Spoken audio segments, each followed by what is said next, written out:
miércoles. Bienvenidos a la tercera parte de nuestro programa Economía y Finanzas. Bienvenidos a la audiencia de Radio Huacavilca H830M en la ciudad de Guayaquil y a aquellos que nos escuchan también a través de Cache Radio en el 90.9 FM desde esta misma ciudad. Saludos a toda la audiencia de la península de Santa Elena en el 94.9 FM. Entonces estamos en esta parte donde nos acompaña el colega economista y abogado Jorge Maldonado. Esa combinación. Solamente le falta el título de sociólogo y está completo en todas las profesiones sociales el hombre. ¿Ah? Bienvenido, Jorge, ¿cómo estás? Bien, aquí un gusto acompañarte, Dac. Bueno, gracias por la invitación.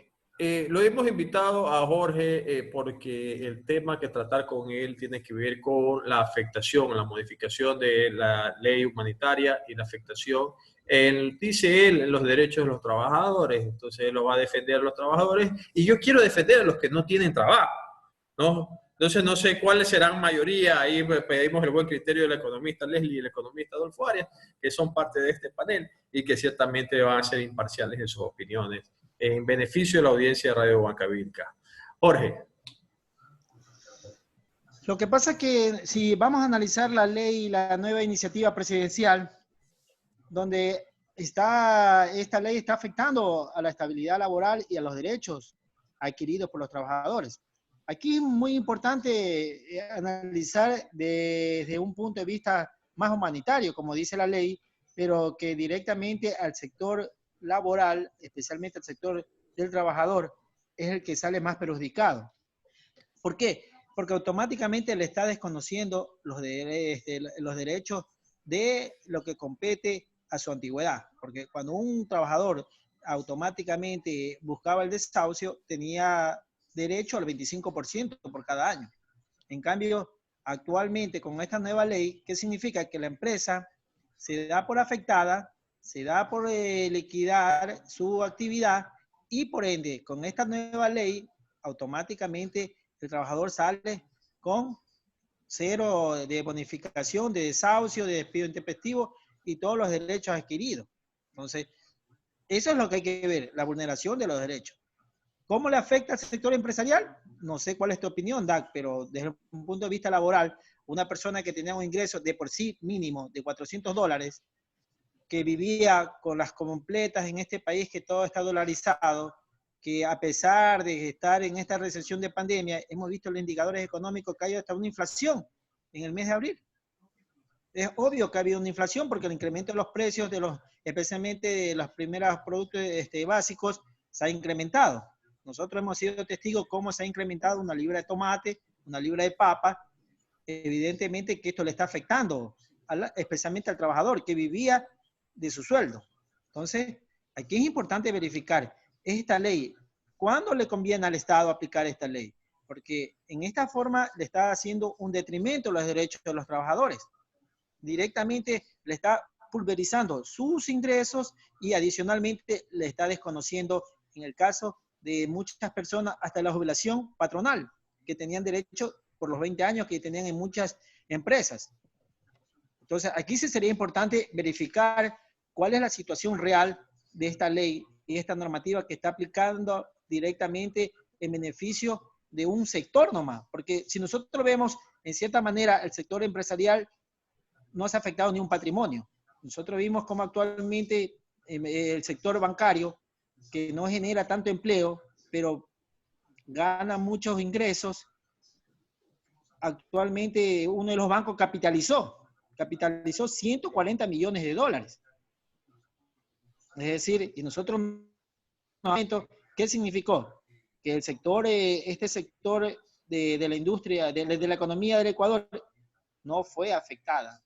¿Cómo lo está siendo afectado en este momento, en tal caso, el sector de los trabajadores? Leslie, ¿tienes alguna opinión? Sí, claro. Bueno, Jorge, yo pues le agradezco mucho que nos esté dando esta entrevista. Usted es economista, es abogado. Y supongo que pues en microeconomía nosotros pues se estudia mucho de esto, cuál es la afectación que tienen los salarios fijos al momento pues de que crea o desempleo o más bien lo mejora el desempleo.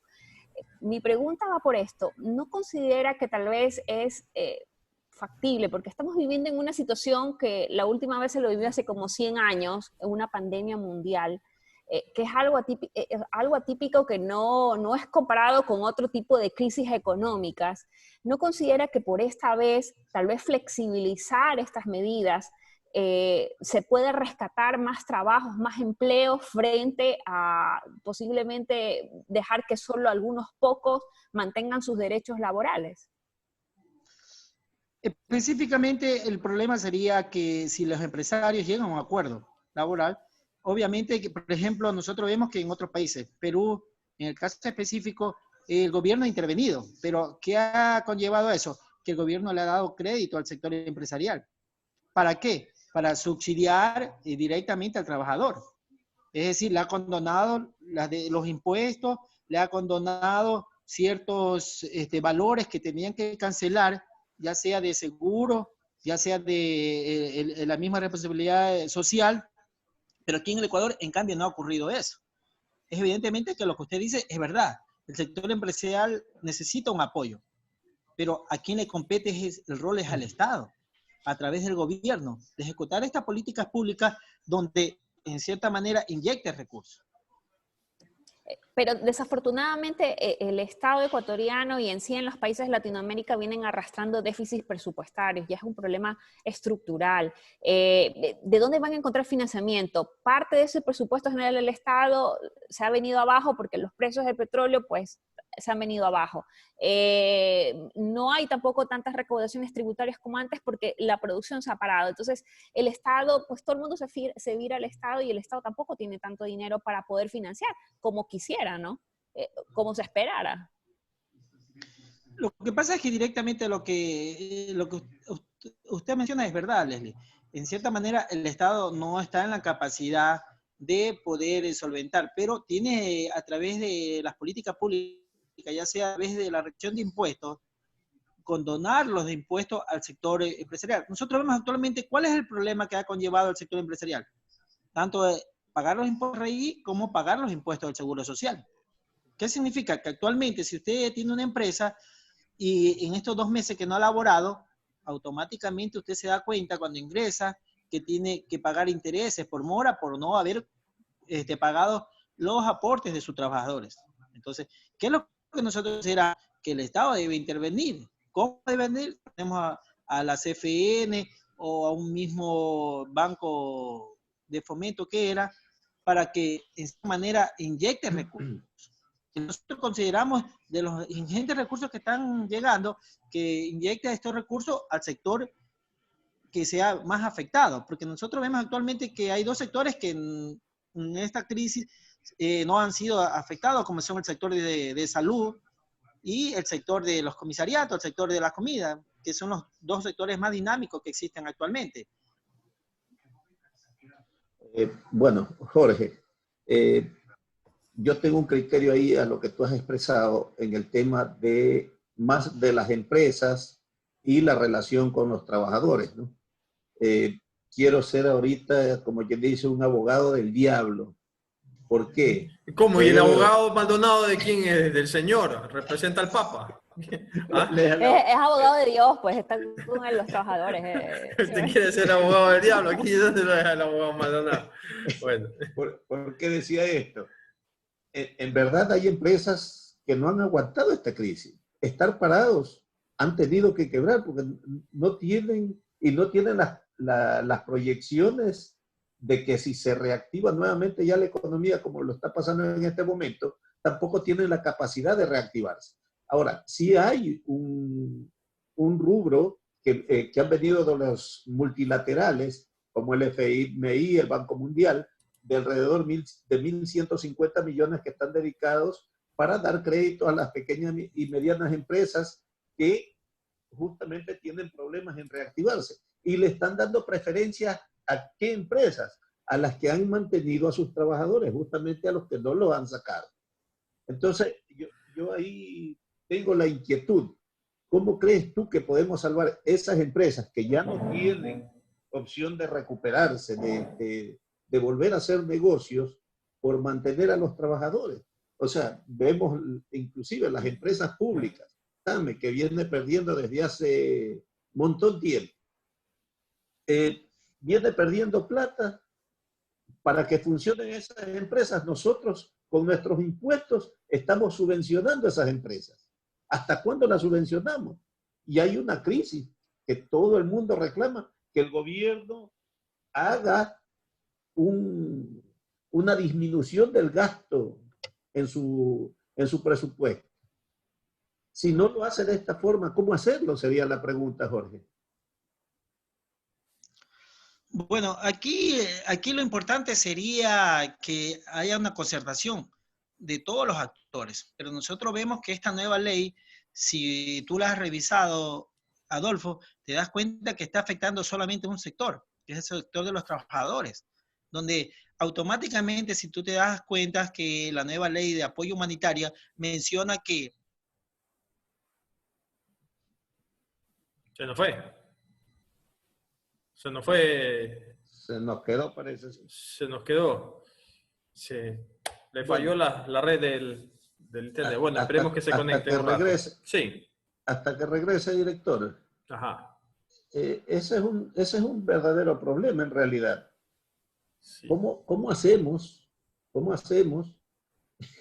Como bien lo decía Jorge, dice, está dirigida a un sector. Yo no creo que esté dirigida a un solo sector. No. O sea, ya el sector empresarial que quebró, ya sí. quebró. Mira, de pronto... Ahí está Jorge, parece. Sí, ahí está. Yo respeto el criterio de todos los ciudadanos ecuatorianos y dicen los expertos en psicología que nosotros los seres humanos vemos lo que queremos ver y entendemos lo que queremos entender. Y todo en función de nuestra perspectiva personal y nuestra situación personal, ¿no? Entonces, dicen también los expertos que no hay droga más poderosa sobre esta tierra que el sueldo mensual. ¿Por qué dice que es droga?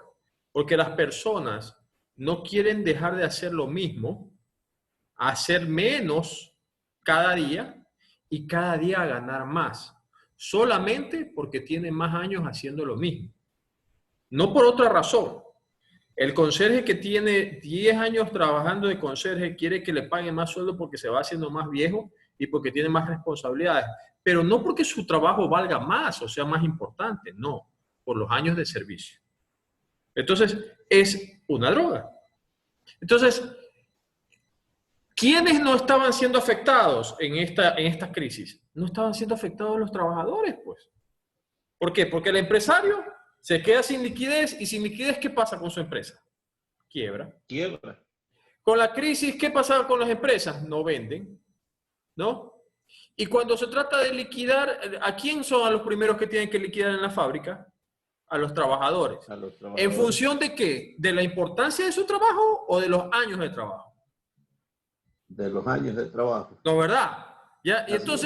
Y entonces, hace un momento, antes que Jorge se uniera a nuestro programa, casualmente hablábamos, y que yo lo converso de forma un poco sarcástica, pero no deja de ser realidad, de que los países donde definitivamente yo no fuera a estudiar, y ya lo aprovecho porque está Jorge aquí para que un poco se sintonice en la conversación al respecto, donde yo nunca fuera a estudiar economía, fueran 4 países en el mundo, puntualmente en el mundo occidental. No fuera Argentina, no fuera a Venezuela, no fuera a Cuba y ciertamente no fuera a España. Son los 4 países donde yo no fuera a estudiar economía nunca. Porque uno de los problemas que tiene Argentina, porque justamente hablábamos de que en este programa estamos declarando ya la información pública de que Argentina entra en default de toda su deuda. Y dice, pero ¿cómo Argentina puede entrar en default otra vez? Porque Argentina sufre 2 males bastante importantes. El número 1, que es la total liberación del sistema cambiario, que permite la especulación y la exportación permanente de capitales. Y el segundo gran componente en esta fórmula del debacle, le digo yo, es la poca flexibilidad laboral. Justamente por este mal llamado derecho de los trabajadores. Oye, los trabajadores tienen derecho a que les paguen que se les pague su remuneración por su tiempo, su esfuerzo y su aporte a la empresa, no por otra cosa. Entonces yo les digo, y les pido la reflexión a Jorge, que habla de los trabajadores, les digo, y si las empresas quiebran, los trabajadores van a sacar de su bolsillo y lo van a ayudar al patrono. Los trabajadores van a decir, no me den esos fierros, yo ya me olvido, porque ya la fábrica quebró y el pobre jefe ya Chútica va a tener que vender todos sus activos para poder reiniciar otra vez. Eso no va a pasar, ¿no? ¿Verdad? Ya resulta que todo el mundo es afectado, inclusive los trabajadores del sector público, porque por ende, como toda la economía se ha contraído, el Estado tampoco va a tener dinero suficiente y tiene que decirle por los empleados públicos, oye, te tengo que recortar los honorarios, pues. Te tengo que cortar las horas laborales para poderte pagar menos para que me alcance. Porque ahí tienes dos caminos. O aceptas menos o te vas a la calle. Tú escoges. Director, y justamente al inicio del programa, en los titulares de las noticias internacionales, decíamos que Europa había optado por disminuir las horas. De horas para evitar justamente que haya los despidos, ¿no? Claro. Y esto más o menos 34 millones de trabajadores, que equivale al 22% del empleo total, habían accedido a trabajar menos horas, claro, oye, ganar un poco menos para evitar quedarse sin empleo. Pero si tú me dices a mí como empleado, oye, te tengo que quitar el 25% de tus honorarios, yo enseguida pienso, ¿no? Chuta, 25%, ya no voy a poderme comprar el televisor totote que me quería comprar. Ya no puedo irme de vacaciones que me quería ir. Ya no puedo pedir la pizza que me gustaba comer, ¿no? Y ya si me gustaba comer pescado cada 3 días, chuta, voy a tener que disminuirlo a 1, ¿no? Pero dicen, ¿qué es mejor? ¿Eso o irme a la calle? O no tener nada. O no tener nada, pues, o irme a la calle. ¿Qué será mejor? Entonces es cuando yo digo, es que de pronto las personas que salen a defender a los trabajadores se olvidan pues que hay 5 millones de ecuatorianos que no tienen pues trabajo, que no tienen un salario fijo, que no tienen un récord de crédito porque no lo pueden tener porque no hay una seguridad en su ingreso, que no tienen la posibilidad de acceder al crédito del carrito nuevo, de la tarjeta de crédito, del televisor de 65 pulgadas, de las vacaciones con la familia, ¿no? De la educación privada. ¿Nosotros acaso nos estamos olvidando de ellos? ¿Ah? Porque tú me dices a mí para escojo entre esos 5 millones y los que tienen un trabajo fijo, oye, yo tengo que analizarlo bastante bien. No estoy diciendo que uno sea más importante que otro, pero debemos de procurar ser un poco más justos en esto, ¿no? Y entonces cuando procuramos ser más justos decimos, oye, si te tienen que rebajar el salario porque es una crisis mundial, por Dios, es mundial. Y que si los precios se han incrementado, pues por Dios, se tienen que incrementar y mañana se bajarán, porque mañana ya la gente se comenzará a mover más, aparecerá más competencia, o a lo mejor nunca aparece la competencia y se quedan los precios elevados, no lo sabemos, porque este es un mercado mentiroso y también conocemos eso bastante bien. Entonces, digo, ¿por qué incluso me hablan de los representantes de los trabajadores? Oye, lo conocí a mis 28 años de edad, a un señor apellido Tatamuez, representante de los trabajadores, en el directorio de uno de los bancos de desarrollo o el Banco de Desarrollo del Ecuador. Hace un mes atrás lo volví a escuchar, seguía siendo dirigente de los trabajadores. Ha vivido toda su vida, valga la redundancia, haciendo la defensa del trabajador. Y lo que han empujado, haciendo nada, pues dizque defendiendo a los trabajadores. Dizque defendiendo a los trabajadores. Oye, entonces yo digo, ¿es que acaso somos inconscientes? ¿Es que acaso nosotros somos tan ciegos que nos dejamos manipular de unos cuantos politiqueros? Yo le invito al economista abogado Jorge Maldonado a la reflexión de que decimos, ¿estamos perjudicando a los trabajadores? Yo digo que no los estamos perjudicando. Porque el perjuicio ya fue para todos. Y los únicos que no estaban siendo perjudicados eran los trabajadores, pues. Porque no los estaban despidiendo. Sí, a lo mejor había empresas que no les estaban pagando porque no tenían la liquidez. Pero la obligación existía. Y entonces ahora le dicen, oye, está esta puerta. Tienes dos opciones, ¿te voto o te disminuyo el sueldo? ¿O te disminuyo el ingreso? ¿O te disminuyo la liquidación? Y por ahí Jorge hablaba, oye, pero es que además, cuando ahora liquidan una empresa, el trabajador se queda sin el derecho de ese 25% por cada año de servicio que el trabajador tuvo a esa empresa que liquidó. Y ese es un derecho adquirido que el trabajador tiene que recibirlo. Pero si ya no tienes bienes, si quebró la empresa, ¿de qué estás pidiendo? ¿Sobre qué? ¿Quieres que el dueño de la empresa coja y venda sus bienes y se quede él en la calle para que le pague el trabajador? Pregunto. Bueno, lo que pasa es que te tengo que hacer una reflexión.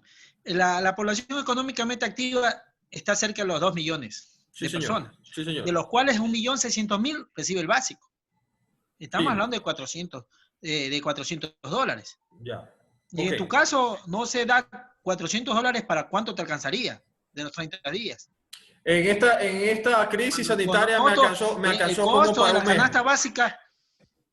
Entonces, ahí es para que reflexiones desde ese punto de vista. No estoy hablando del trabajador del sector público donde la media estamos en los $700, $800. No estoy hablando de los trabajadores, estoy hablando de los trabajadores en un contexto general.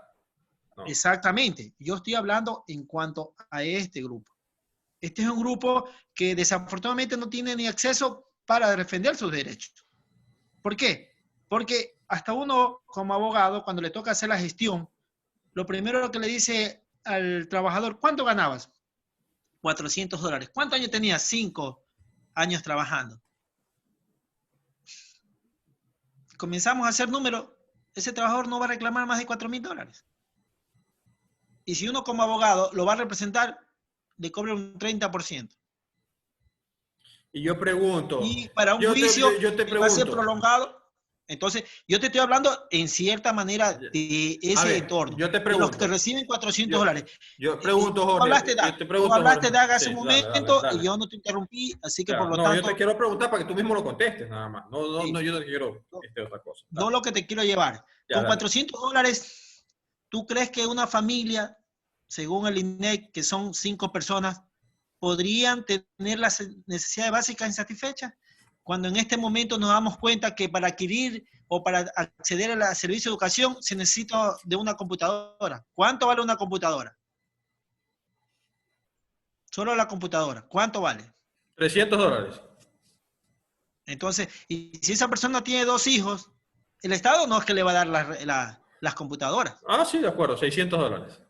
Tendré que poner. Entonces, desde ese momento, ¿qué significa? Y esta persona, al no recibir ni un incentivo, ¿qué está pasando? ¿Qué está pasando? Yo te lo estoy dando el lado humano. Son $400 que no va a recibir. Dime lo que tú me mencionabas hace un momento. ¿Cuántas personas tú conoces que reciben $500, $600? Yo te pregunto. De las 2 millones de la población económicamente activa. La pregunta es, esas personas que reciben el salario básico, que el tema no voy a discutir que si alcanza o no alcanza, ciertamente no alcanza, ¿verdad? De hecho, las estadísticas hablan de que en los hogares hoy en día se necesita que las 2 personas trabajen y de que la canasta básica cuesta 1.7 salarios básicos unificados. 1.6, porque se entiende que las 2 personas tienen que moverse a trabajar, padre y madre. ¿Ya? Entonces, eso es indiscutible, eso no lo vamos a discutir porque ciertamente sería absurdo. Lo que digo yo es, y tú mismo acabas de dar mencionar las cifras, es 1,5 millones de personas ciertamente no es más que 5. Entonces, si hay alguien que tiene un inconveniente y que, mejor dicho, no es que alguien, es que todas las personas que nos sentimos mal pagadas por hacer una actividad, por otorgar nuestros pulmones, nuestro esfuerzo, nuestro trabajo, por alguna actividad, sea cual fuera esta, ¿no? Nos sentimos mal pagados, siempre tenemos la opción de coger la puerta e ir a buscar otra oportunidad. Pero no puedes tú decir, no, es que yo no tengo por qué ir a buscar otra oportunidad y aquí me tienen que resolver el problema porque a mí no me alcanza el dinero y me lo tienen que resolver. Creo que así no funciona el mundo. Porque cuando nosotros queremos proteger demasiado y pensar por los demás, entonces lo que estamos llevando es a toda la economía. Estamos llevando toda la economía a la situación que tienen hoy en día la mayor parte de los países en Latinoamérica. Y es que son regiones donde muy pocas personas quieren invertir y los pocos que invierten en calidad de especulación, de monopolio y de oligopolio que hacen, ahí viene lo que tú dices, que hacen la vida del ciudadano, ese del salario básico, mucho más cara. ¿Ya? Bajan la calidad de vida de ese trabajador del salario básico porque todo está más caro producto de esta especulación. ¿Por qué? Porque no existe gente que está dispuesta a invertir más dinero, a buscar más productividad, a mejorar las ofertas de los servicios, de los bienes, precisamente por esa inelasticidad en la flexibilidad que necesitas con los trabajadores. O sea, si vendes menos, si tú vendes menos, si vas a ganar menos dinero, ¿no? Vas a facturar menos, ¿qué tienes que hacer? Contraer la producción, pues. Y si contraer la producción significa que tienes que pagarle menos a los trabajadores, se lo tienes que pagar menos. O sea, esa es la realidad. ¿Qué hacemos ahí? No podemos virarnos al Estado. Estado, hay que resolverle a todo el mundo. Y el Estado, recordemos el concepto básico. El Estado es tan fuerte como es de fuerte su economía, o sea, los privados. Porque los privados son los que generan la riqueza, que paga impuestos y son los impuestos los que financian las actividades del Estado. Entonces, entre más ricos son los ciudadanos privados, más rico debe ser el Estado. Así funciona. El Estado no se alimenta de otra cosa que no sean los impuestos. Y bueno, y en teoría, el financiamiento que debe pagarse en el tiempo, pero al final del día se paga con impuestos de los ciudadanos que elaboran todos los días. Eso es una realidad. Y de ahí cuando dice, no, pero es que el trabajador público y el trabajador privado, el trabajador público también paga impuestos. Digamos que los impuestos que paga el trabajador público básicamente es un descuento a su trabajo, porque el que lo paga es el mismo gobierno. Y le paga los impuestos ¿a quién? Al propio gobierno. En otras palabras, se saca de un bolsillo el derecho para después metérselo en la izquierda. Entonces termina siendo lo mismo. Esa es la concepción, la reflexión que yo los invito a hacer. Y yo digo, hey, no estoy diciendo que no sea justo el reclamo, porque sí es justo, pero también es justo el interés de la mayoría. Porque el problema que tenemos nosotros son esas distorsiones. Casualmente la que tú acabas de decir, es que la vida es muy cara para el trabajador. Es verdad, es indiscutible. ¿No le alcanza? Sí. Pregunta siguiente, el trabajador, cuando va a trabajar en el día a día, ¿va a trabajar por el sueldo o va a trabajar por las utilidades o va a trabajar por la liquidación? ¿Por qué va a trabajar? ¿Por qué se mueve todas las mañanas de su cama? Va a trabajar por el sueldo. Porque si el trabajador no está pensando en cuánto le van a pagar liquidación o utilidad, no. Porque tan pronto encuentre un trabajo que le pague mejor el sueldo, se va a ese trabajo. No es que le está pagando mejor. Esa es la motivación del trabajador realmente, el sueldo. Y entonces, coger la experiencia para buscar una mejor posición. Así es. E irme a ganar más. O sea, sí. mi experiencia me va a dar un mejor ingreso. Si vamos por ese lado, ¿no? Claro. Ese es el tema que yo digo, o sea, soy consciente de las necesidades insatisfechas que tenemos muchos ecuatorianos. Es innegable que la vida en este país es extremadamente cara, porque tenemos un peso, una carga impositiva tremendamente alta, porque nosotros mismos presionamos al Estado. Cuando nosotros mismos le estamos diciendo, es que el Estado debería dárnoslo de aquí, es que el Estado debería salir de acá, es que el Estado debería... Entonces nosotros mismos estamos generando eso y nosotros mismos aplaudimos al político que dice, pueblo ecuatoriano, dame tu voto y yo te daré salud, casa, techo, empleo, moza, vacaciones, carro nuevo, discoteca nueva, ¿no? Y tú dices, oye, pero realmente, ¿de dónde sale ese dinero? ¿Sale del bolsillo del candidato? No sale del bolsillo del candidato. ¿Sale de dónde? De las arcas del Estado. ¿Y el Estado de dónde saca el dinero? Lo saca del propio pueblo. Y entonces esas son las distorsiones en las que tenemos nosotros hoy.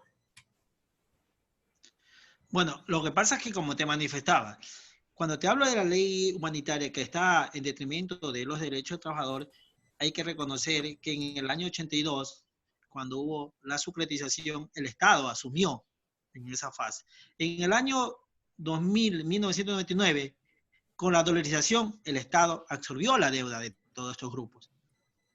Entonces, siempre el Estado, cuando apoya a estos grupos económicos, la población, ¿qué significa? ¿quién asume los costos? ¿Quién todavía estamos pagando la securitización del 82 Osvaldo Hurtado? La dolarización actualmente. Coincido contigo, ¿no? Coincido contigo, que al final del día, a ver, esa es la historia del mundo. Al final del día la cuenta siempre se la dejan al trabajador. ¿Ya? Y hay formas de dejárselas. Cuando tú devalúas la moneda, se la pasas al trabajador. Cuando endeudas al país y le dejas las deudas futuras, se la estás dejando al trabajador. Cuando haces una contracción de este tipo, ¿verdad? Se la pasas al trabajador. Cuando hay ineficiencia, se la pasas al trabajador. Eso es innegable y es la historia del mundo. No te lo discuto. Pero ciertamente tenemos que empezar por algo y el algo es hacer el país productivo. Y para hacerlo productivo necesitas meterte en la onda del resto del mundo. No es que nosotros estamos hablando, dice, deberíamos ser una nación como Singapur, ¿no? Deberíamos ser una nación como Alemania, ¿no? Y que mira el ejemplo de los irlandeses, ¿ya? ¿Cómo se ha desarrollado los Países Bajos? Qué lindo socialismo de los holandeses. Y todas esas cosas que decimos aquí, ¿no? ¿Verdad? Y entonces cuando yo digo, sí, ¿no? Dice, el modelo de desarrollo de los chinos, dice, fabuloso, mira. Y yo digo, sí, ¿no? ¿Y qué crees que no les pasa la cuenta al pueblo? ¿Acaso crees que no se la pasan? Por supuesto que se la pasan.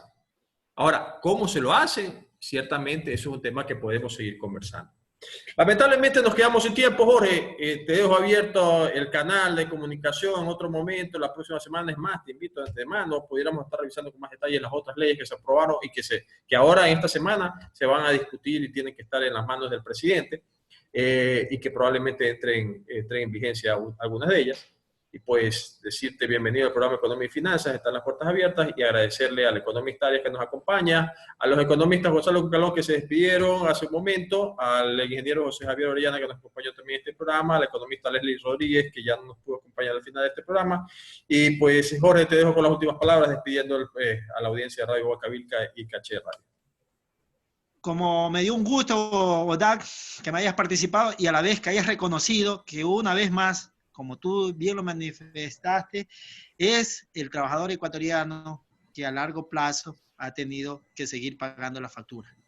Eso en lo personal creo que me ha satisfacido mucho, porque considero que un reconocimiento de parte tuyo, que comenzaste en cierta manera con el trabajador, manifestar lo que tenía que ser condescendiente, ya históricamente has visto que el trabajador siempre es el que más ha condescendido con todas las crisis que se han dado. Entonces, la historia del mundo. Con esto, espero que me invites a otro programa para seguir demostrándote poco a poco en ciertas falencias que están dando en el sistema y que nosotros lo que te queremos en este momento. Yo quisiera que tú como abogado aportes también para el bienestar de esos trabajadores, y el próximo trabajador que te pide los servicios profesionales le cobres bien poquito.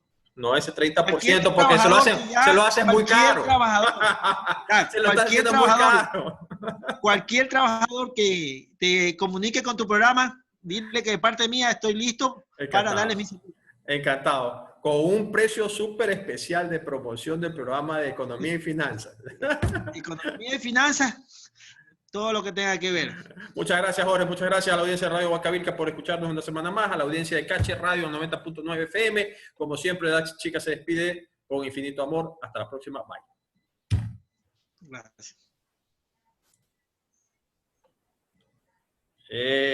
Bueno.